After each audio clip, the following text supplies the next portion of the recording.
নিজের দলিল প্রায়শ্চিত্ত না করে তিনি মহান শহীদদের ফুল দিয়ে শহীদ মিনারকে যেন অপবিত্র না করে, সেজন্য আমরা ছাত্র জনতা সকালেই চুপ্পু আশাটা প্রতিহত করব।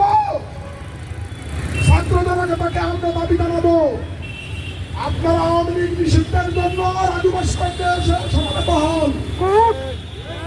এই চুপ্পু ফ্যাসিস্ট হাসিনার যত অপকর্ম আছে, খুন গুম, রাতের নির্বাচন, মানুষের রক্ত, সকল কিছুকেই বৈধতা দিয়েছে। সে পার্টি, সে বাংলাদেশের মানুষের রক্ত দেখেছে রাষ্ট্রপতি হয়ে, সারা বাংলাদেশের সকল বিশ্ববিদ্যালয়ের চ্যান্সেলর হওয়ার পরেও উনি কোন শিক্ষার্থীকে রক্ষা করতে আসেননি। 24 জুলাই বর্তমান রাষ্ট্রপতি শাহাবুদ্দিন চুপ্পু নিয়ম